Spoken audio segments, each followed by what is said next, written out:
तो शुरुआत करेंगे हमारी खास पेशकश की और हमारे साथ इस वक्त स्टूडियो में खास मेहमान भी मौजूद है। हमारे साथ चारू गोयल सचदेवा जी जो कि फिजिशियन है, वो हमारे साथ मौजूद है और वो हमें बताएंगे कि किस तरह से जिन लोगों को सांस लेने में दिक्कत हो रही है, क्योंकि एक सर्वे सामने आया है और उसमें पता चला है कि दिल्ली उन शहरों में शुमार है, सबसे नंबर पायदान पर है, सबसे पहले पायदान में जहां पर सबसे ज्यादा पोल्यूशन है, सबसे ज्यादा प्रदूषण है। तो दिल्ली में सांस लेने से पहले अगर डर लगने लगे तो किसी को अचरज नहीं होना चाहिए। शहर की हवा में प्रदूषण का जहर सबसे ज्यादा है। जी हां, दुनिया में सबसे ज्यादा जहरीली है दिल्ली की एक एक सांस। ये हम नहीं कह रहे, दुनिया की सबसे ज्यादा भरोसेमंद संस्था WHO ने ये आंकड़े दिए हैं। दिल्ली की जहरीली हवा ने एक बार फिर दुनिया भर में इसकी बदनामी का डंका पीट दिया है। WHO यानी विश्व स्वास्थ्य संगठन की कराई एक स्टडी से साफ हो गया है कि दिल्ली की हर सांस में जहर है, क्योंकि ये दुनिया का सबसे ज्यादा प्रदूषित शहर है। एम्बिएंट एयर पोल्यूशन नाम की इस ताजा रिपोर्ट में 91 देशों के करीब 1600 शहरों में वायु प्रदूषण की स्थिति का ब्यौरा दिया गया है। WHO की रिपोर्ट के मुताबिक देश की राजधानी दिल्ली की हवा में PM 2.5 का कॉन्सेंट्रेशन सबसे ज्यादा यानी 153 माइक्रोग्राम प्रति घन मीटर पाया गया है। WHO के मानक के मुताबिक PM 2.5 का कॉन्सेंट्रेशन प्रति घन मीटर में 10 माइक्रोग्राम से ज्यादा नहीं होना चाहिए। एशिया की घनी आबादी वाले दूसरे शहरों में भी दिल्ली से कम वायु प्रदूषण है। कराची में PM 2.5 का कॉन्सेंट्रेशन 117 माइक्रोग्राम प्रति घन मीटर है, जबकि बीजिंग में 56 और शंघाई में 36 है। हम आपको बताते हैं कि PM 2.5 क्या है। PM 2.5 प्रदूषण फैलाने वाले वो कण हैं जो साइज में 2.5 माइक्रोन से भी छोटे हैं और हमारी सांस के साथ अंदर जाकर फेफड़ों को नुकसान पहुंचाते हैं। यानी ये हवा में जितना ज्यादा होगा, हमें तरह तरह की बीमारियों का खतरा उतना ही अधिक बढ़ जाएगा। वायु प्रदूषण को मापने में PM 2.5 कॉन्सेंट्रेशन को सबसे ज्यादा अहमियत दी जाती है, साथ ही यह सबसे गंभीर माना जाता है। बीमारियों से जुड़े आंकड़ों के मुताबिक भारत में वायु प्रदूषण मृत्यु का 5वां सबसे बड़ा कारण है। छोटे कण हमारे फेफड़ों के भीतर जाते हैं और तरह तरह की बीमारियां पैदा करते हैं। इनमें अस्थमा और एलर्जी जैसी सांस की बीमारियां, हार्ट की बीमारी और फेफड़े का कैंसर शामिल है। दिल्ली की हवा में जहर का खुलासा करने वाली ये कोई पहली रिपोर्ट नहीं है। इससे पहले भी तमाम रिपोर्ट्स में दिल्ली को पोल्यूशन कैपिटल का तमगा मिल चुका है। ये खतरनाक स्थिति है और अगर अभी से कड़े और कदम नहीं उठाए गए तो दिल्ली को दुनिया का डिजीज कैपिटल यानी बीमारियों की राजधानी बनते देर नहीं लगेगी। ब्यूरो रिपोर्ट, दिल्ली आज तक। तो देश की राजधानी है दिल्ली, लेकिन इसे पोल्यूशन की राजधानी का तमगा दिया जा रहा है। चारू जी इस वक्त हमारे साथ स्टूडियो मौजूद है। चारू, जिस तरह से परेशानियां बढ़ रही हैं लोगों की और यहाँ पर पोल्यूशन की वजह से ज़्यादा परेशानी है, चाहे वो फेफड़ों में किसी तरह का कैंसर निकल आए या फिर जो अस्थमा के पेशेंट्स हैं, तो उन्हें इस तरह से इस तमाम परेशानियों से, पोल्यूशन से कैसे बचना चाहिए? देखिए, ये तो आप बिल्कुल ठीक कह रहे हैं कि दिल्ली अब पोल्यूशन की राजधानी है और स्पेशली ये उन लोगों के लिए बहुत डिफ़िकल्ट हो जाता है जिनको अंडरलाइंग लंग की प्रॉब्लम्स हैं, जैसे आस्थमा है या जैसे हम कहते हैं कि क्रॉनिक ऑब्स्ट्रक्टिव एयरवे डिजीज़, जैसे लंग वैसे ही कमज़ोर हैं, तो वो प्रदूषण से और उनको हानि पहुंचती है, बिकॉज उनको सांस लेने में तकलीफ आती है और लंग्स की कमज़ोरी की वजह से उसके ऊपर इन्फेक्शंस उनको हो जाती हैं।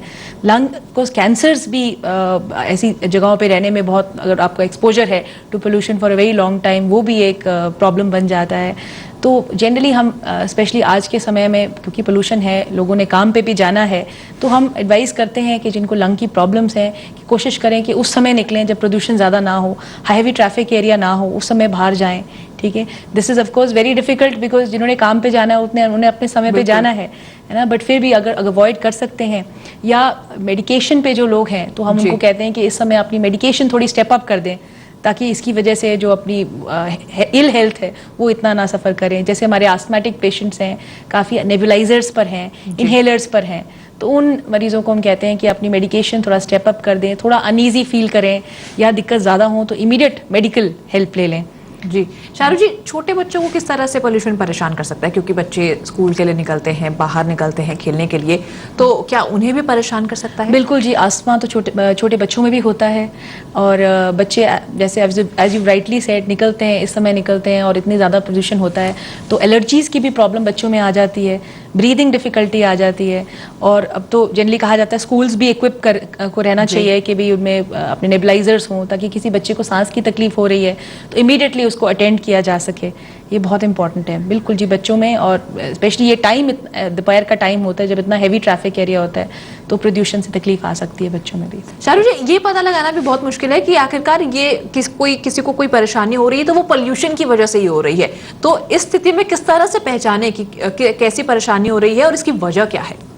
देखिए अक्सर जैसे हमारे आस्थमेटिक पेशेंट्स हैं, अगर हम उनसे एक प्रॉपर हिस्ट्री लेते हैं, उनसे पूछते हैं भी आपको ये तकलीफ़ कब ज़्यादा हुई, तो काफ़ी बताते हैं कि जी हमने ट्रैवलिंग की थी या एग्जर्शन हुआ है हमारे इस समय पे, उसके बाद हमारी तकलीफ़ बढ़ गई है, कोई चेस्ट टाइटनेस हो रही है, खांसी बढ़ गई है, अधिकतर बलगम आ रही है या ब्रीदिंग डिफ़िकल्टी आ रही है, बाहर इस समय हम बाहर निकले हैं तो ये तकलीफ़ आई है।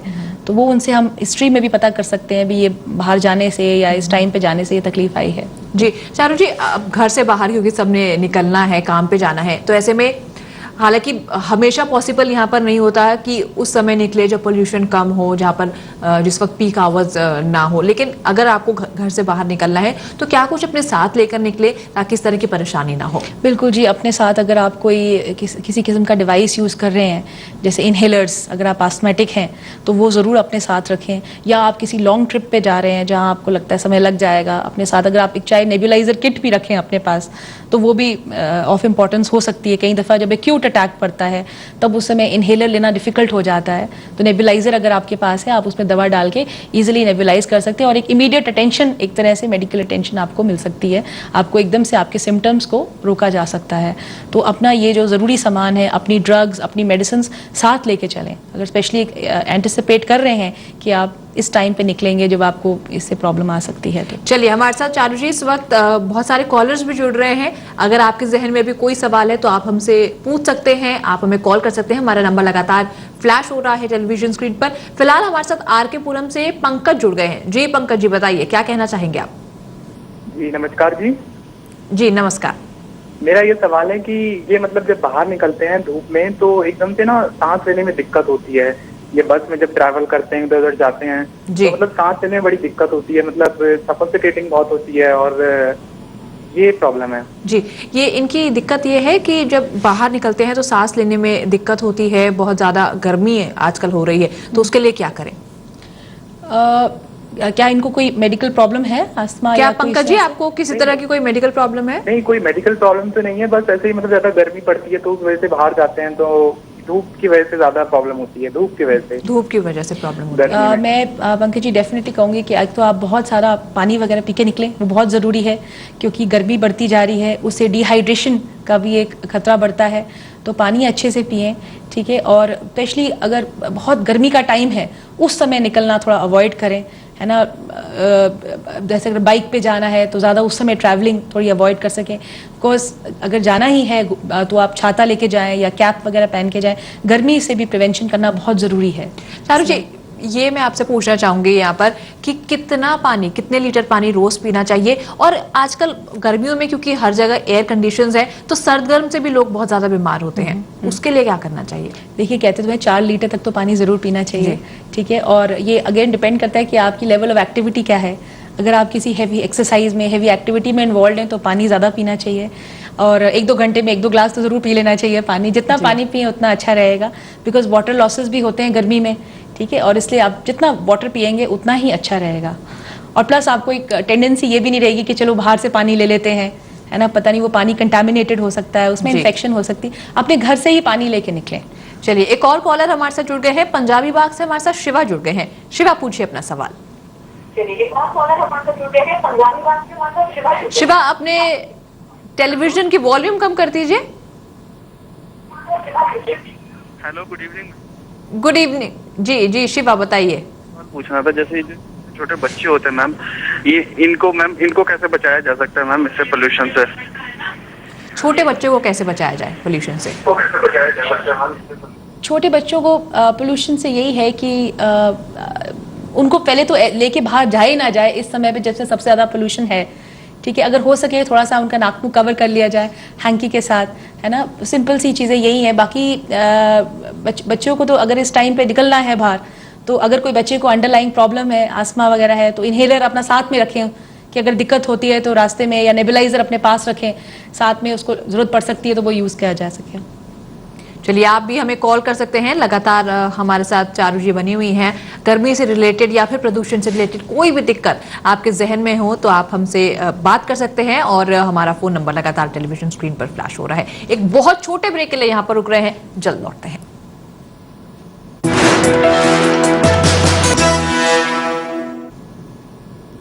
ब्रेक के बाद आप सभी का स्वागत है हमारी इस खास पेशकश में। प्रदूषण पर हम चर्चा कर रहे हैं, किस तरह से लगातार राजधानी दिल्ली में प्रदूषण बढ़ता जा रहा है और इससे लोगों को कितनी परेशानी हो रही है। हमारे साथ इस वक्त स्टूडियो में खास मेहमान मौजूद हैं, डॉक्टर चारू हमारे साथ मौजूद हैं जो कि फिजिशियन हैं। अब चारू जी, अभी हम ब्रेक के दौरान ही बात कर रहे थे कि किस तरह से अस्थमा के जो केसेस हैं वो हॉस्पिटल्स में बढ़ गए हैं इस मौसम में, प्रदूषण को देखते हुए जब सबसे ज्यादा है। जी बिल्कुल जी, आजकल हम देख भी रहे हैं हॉस्पिटल में कि अस्थमा के पेशेंट्स की प्रॉब्लम्स बढ़ गई हैं और काफ़ी पेशेंट्स को का कंट्रोल करना अस्थमा बहुत डिफ़िकल्ट होता है। कभी कभी उनको हमें हैवी डोज ऑफ स्टेरॉइड्स भी देने पड़ते हैं, बहुत ही फ्रीक्वेंट नेबुलाइजेशन ड्रग्स के साथ करना पड़ रहा है और उसके ऊपर उनको सुपर एडेड इन्फेक्शंस भी हो रही हैं बिकॉज काफ़ी वर्किंग लोग भी हैं हमारे, काफ़ी लोग हैं मिडिल एज टू वर्किंग हैं, उनको निकलना पड़ता है बाहर, काफ़ी बाइक्स पे जा रहे हैं, अपने गाड़ियों के अंदर नहीं है, ट्रैवलिंग करनी पड़ रही है, तो उनमें भी ये अस्थमा की प्रॉब्लम परेशान कर रही है उनको जी। या हमारे जो स्पेशली जो स्मोकर ग्रुप ऑफ पेशेंट्स हैं जो स्मोक करते हैं, जिनको फिर हम कहते हैं कि भी आप स्मोकिंग अब आप छोड़ दीजिए बिकॉज वो भी एक एडेड प्रॉब्लम है, उनमें भी तकलीफें लंग स्मोकर्स को लेकिन क्या करना चाहिए अगर स्मोकिंग नहीं छोड़ पा रहे हैं तो किस तरह से उसका असर जितना कम हो सके उसे कैसे करें? उनको पहले तो हम काउंसिल करते हैं कि अच्छा ही रहेगा अगर आप स्मोकिंग छोड़ दीजिए, ठीक है। कि कम तो अक्सर नहीं हो पाता है बिकॉज मोस्टली पेशेंट्स कहते हैं हमने कम की फिर हम वापस फिर स्मोक ज़्यादा करने लग गए, तो उनको हम काउंसलिंग करना बड़ा ज़रूरी है कि smoking is very injurious to health, बिल्कुल ना करें।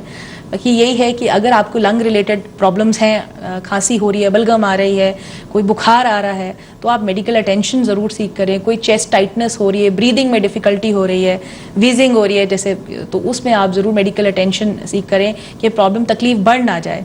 कि कई दफ़ा आप ट्रैवल कर रहे हैं या लॉन्ग ट्रिप्स पे जा रहे हैं, उस समय अगर कोई ऐसा एकदम एक्यूट अटैक आता है तो वो दिक्कत दे सकता है। एक और कॉलर हमारे साथ जुड़ गए हैं, सुल्तानपुरी से सुनील हमारे साथ जुड़ गए हैं। सुनील जी, अपना सवाल पूछिए।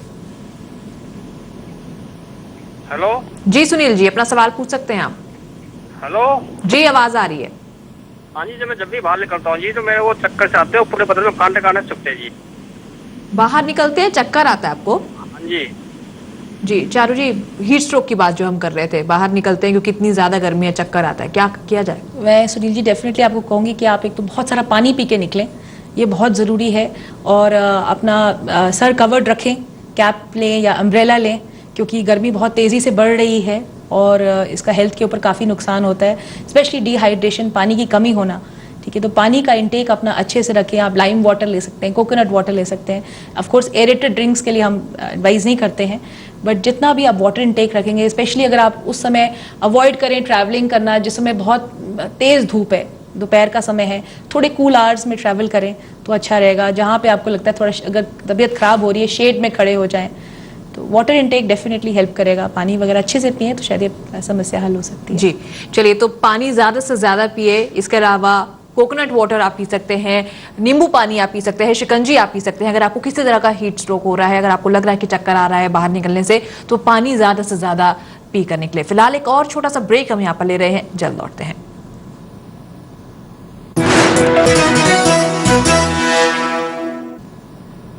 आप देख रहे हैं हमारी खास पेशकश जहर में जिंदगी। फटाफट कॉलर ले लेते हैं, बहुत सारे दर्शक हमें कॉल कर रहे हैं। हमारे साथ इस वक्त मुजाहिद जुड़ गए हैं पटपरगंज से। मुजाहिद, अपना सवाल पूछ सकते हैं आप। आजकल हर जगह एसी लगे हुए हैं, हर जगह जो है गर्मी से बचने के लिए उपाय किए हुए हैं, लेकिन इस सीजन के अंदर जैसे ही हम एसी से रूम से बाहर निकलते हैं तो अचानक आंखों के सामने अंधेरा आ जाना और फिर कुछ ब्राइट कलर के कुछ पॉइंट्स नजर आने लगना, उसके लिए क्या उपाय है? जो चारू जी मैं बात कर रही थी, सर्द गर्म, क्योंकि सबके ऑफिसेज एसी हैं और जैसे ही बाहर निकलते हैं बहुत गर्मी लगती है, तो उस सिचुएशन में क्या करना चाहिए? एक्चुअली होता है कि अगर चेंज ऑफ टेम्परेचर होता है तो बॉडी को भी थोड़ा समय लगता है टेम्परेचर को एडजस्ट करने में, तो थोड़ा रुक के, है ना, थोड़ा सा एक्लिमेटाइज बॉडी को होने दें और फिर बाहर निकलें। तो ये बहुत ज़रूरी है कि एकदम से ड्रास्टिक एक चेंज ऑफ टेम्परेचर हो तो वो भी तकलीफ देता है बॉडी को। चलिए, एक और कॉलर हमारे साथ जुड़ गए हैं, शकील हमारे साथ जुड़ गए हैं। जी शकील जी, अपना सवाल पूछिए। शकील जी, आपको आवाज आ रही है? चलिए, इनका कॉल कट गया है। लेकिन चारू जी, हीट स्ट्रोक के सिम्टम्स क्या होते हैं? हीट स्ट्रोक एक बहुत ही सीरियस प्रॉब्लम है, specially at the peak of summers जो हम देखते हैं। और जनरली इसमें आप देखेंगे जो टेम्परेचर है बहुत हाई होगा, can go higher than 104 degrees, 105 degrees तक भी जा सकता है। बॉडी बहुत वार्म होगी, चक्कर आ सकता है, कन्फ्यूजन हो सकता है। स्पेशली हमारी जो एल्डरली पॉपुलेशन है जिनमें वैसे भी टेम्परेचर रेगुलेशन थोड़ा सा मैकेनिज्म पुअर होता है, उनके लिए क्रैम्प्स आ सकते हैं और कन्फ्यूजन हो सकता है, कई दफ़ा कोमा में भी जा सकते हैं। तो ये एक बहुत ही सीरियस कंडीशन है और इसका बचाव करना बहुत ज़रूरी है। तो हम अपने दर्शकों को कहते हैं कि आप जब भी बाहर निकलें, एक तो पानी बहुत ज़्यादा पिएं और छाता लेके या कैप पहन के निकलें, ये बहुत ज़रूरी है। तो और अगर लग रहा है कि बहुत गर्मी है तो किसी शेडी प्लेस में जहाँ पे शेड हो वहाँ पे आके खड़े हो जाएं। अगर आपको कोई मिलता है जिसको आपको लगता है हीट स्ट्रोक है, मेडिकल अटेंशन थोड़ी दूर है, तो उनको फटाफट किसी कूल जगह में ले जाएं, पैर थोड़े ऊपर कर दें। अगर वो पानी वगैरह पी सकते हैं तो पानी पिलाएं, कूल वेट शीट्स उनके ऊपर रखें, थोड़ा बॉडी टेम्परेचर को नीचे लाएं, ये बहुत ज़रूरी है। चलिए चारू जी, आप स्टूडियो में आई, हमारे साथ चर्चा की, इसका बहुत बहुत शुक्रिया। तो प्रदूषण से कैसे बचना है आपको और साथ ही साथ गर्मी से कैसे बचना है, इसके तमाम उपाय हमने आपको बताए। फिलहाल हमारी इस पेशकश में इतना ही। आप बने रहिए हमारे साथ, देखते रहिए दिल्ली आज तक।